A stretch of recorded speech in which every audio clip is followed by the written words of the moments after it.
Hello everybody, welcome back to the new blog. कसे आहात तुम्ही सगळे? मी पण एकदम मजेत आहे. मी गायत्री तुमचं माझ्या ब्लॉगमध्ये खूप खूप मनापासून स्वागत करते. कसे आहात तुम्ही सगळे? तर खूप मजेतच राहा आणि माझे ब्लॉग असेच बघत राहा. तर तुम्ही माझ्या ब्लॉग जर पहिल्यांदा बघत असाल तर व्हिडिओला जर फेसबुकला बघत असाल तर फॉलो करायला विसरू नका आणि यूट्यूबला बघत असाल तर सबस्क्राईब करायला विसरू नका. Hey guys, till then stay tune. बघा साबुदाणा कसा होतोय.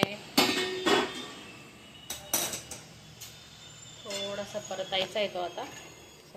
परतायला ठेवलाय आणि लटकलाय पीठ. हे गाईस, तर आज मी बनवत आहे हे डाळबट्टी. बघू शकता तुम्ही बट्ट्या किती फुगल्या आहेत माझ्या. त्याच्यामधलं हे पण दिसतंय जरा. Wow, so nice. बट्ट्या मी कशी बनवते हे रेसिपी आधी पण शेअर केली आहे, बट यावेळेस ना लेअर नाही आहेत, फक्त एक गोळा ठेवला होता मी. But here you can see की गोळा कसा फुटलाय. किती सुंदर गोळा फुटलाय आणि पावासारखं फील होतंय आतमध्ये. हे बघा, लसूण जिरं मोहरीची फोडणी दिली आहे. कढीपत्ता आमच्या गॅलरीत कोणीतरी छोटे मेंबर घ्यायला गेले, त्याच्यामुळे थोडंसं साईडला उतरून ठेवला गॅसपासून. आणि लाल आमटी करणार आहे मी आज. वरण नाही बनवणार आहे, आमटी बनवणार आहे. आता या बट्ट्या साईडला ठेवल्या आहे थंड होण्यासाठी. तर त्या थंड थोड्याशा नॉर्मल मला वाटल्या. आतमध्ये लिटरली पावासारखी फिलिंग येते मला. ही बघा, इडली किंवा पाव कसा असतो आतून असे, तसं पोरसारखं फील होतंय. आणि खूप फुगल्या, म्हणजे आतमध्ये खूप गॅप होता. हे जेव्हा मी ठेवले इकडे स्टीम करायला तर खूप गॅप होता आणि तो गॅप आता पूर्ण फील झालाय, म्हणजे त्या फुगल्या. वाव, हे बघा. Oh my God, so nice. चला पटकन, चला टाका. Come on, do it fast.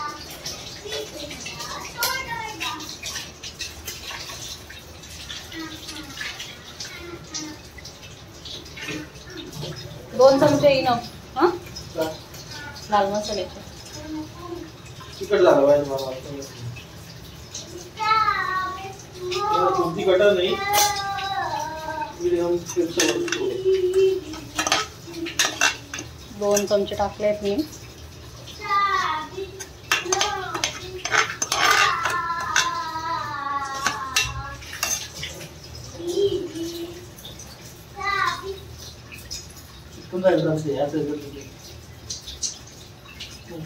पडला कढीपत्ता.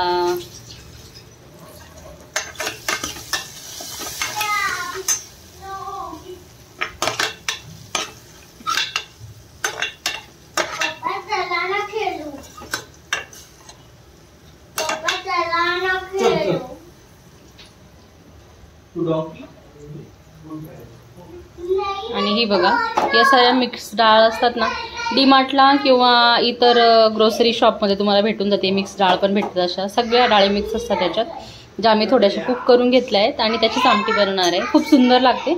खिचडीमध्ये सुद्धा खूप छान लागते ही डाळ. एकदा तुम्ही ट्राय नक्की करा. आता याला मी फ्लेमवर ठेवते आणि मग याच्यामध्ये डाळ टाकते. आता सुंदर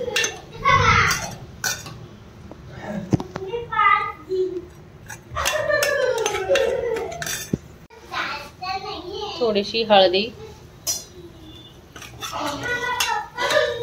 बस, आता मी टाकत आहे आमटी.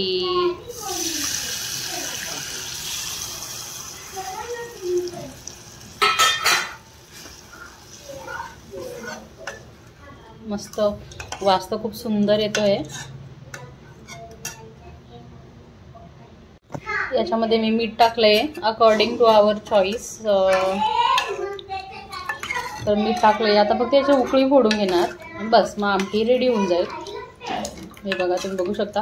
आता ह्या थोडीशी डाळीचे असे थोडेसे दिसत आहेत ना, डाळ दिसते थोडीशी.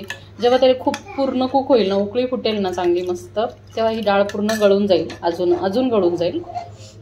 आता आपण तिला थोडीशी उकळी फोडून घेऊया. त्याच्यानंतर बट्ट्या कापणार आहे. फ्राय कशा करते ते पण दाखवते.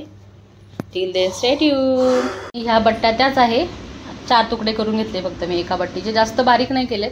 हे तुम्ही बघू शकता की किती छान असं स्पॉन्जी इथे एकदम लुक बरोबर तोच आहे, जशी असायला पाहिजे बट्टी, सेम टू सेम. आता पीठ सांगून देते. याच्यामध्ये गव्हाचं पीठ, बेसन पीठ आणि रवा टाकलाय, बिकॉज माझ्याकडे बट्टीचं पीठ नव्हतं. तर मी अशी जुगाड होऊन जातो बरोबर, व्यवस्थित होते. हे बघा, तुम्ही बघू शकता बट्टी किती क्लिअर ही आहे. हे तेच तेल आहे ज्याच्यामध्ये मी मेथीच्या मुटकुळे तळले होते. जर कोणी माझा मागचा ब्लॉग बघितला नसेल तर नक्की बघा. आणि त्या तेलामध्ये मी आता थोडंसं तेल इन्क्रीज करून घेतलं, वाढून घेतलं सॉरी, आणि त्याच्यात तळणार आहे. तेल आता तापलंय व्यवस्थित, तर आपण टाकून घेऊयात त्याच्यात बट्ट्या. जेवढ्या बसतील तेवढ्या टाकून घ्यायच्या. बघा,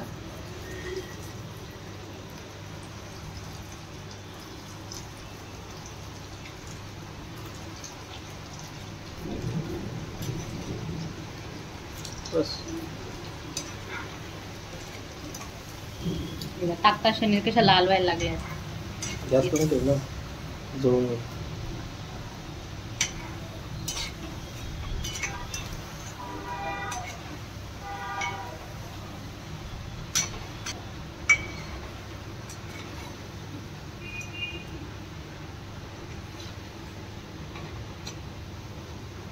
की छान अशा लाल झाल्या लालसर. आता मी त्या काढून घेते.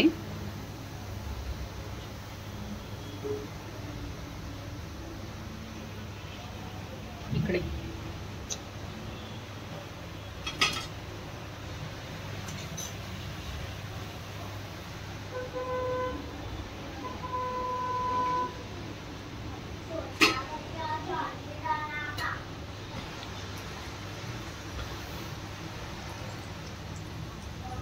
आता दुसरी बॅच.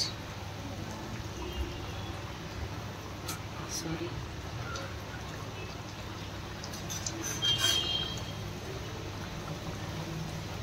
बस हॅलो.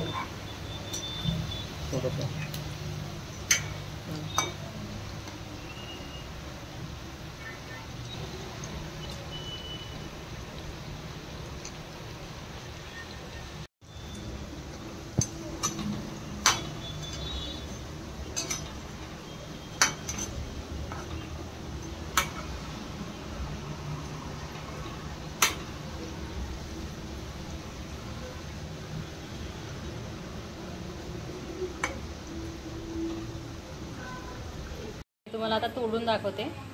हे बघा, ओ माय गॉड, किती इझिली मॅश पण होत आहे बघा बट्टी.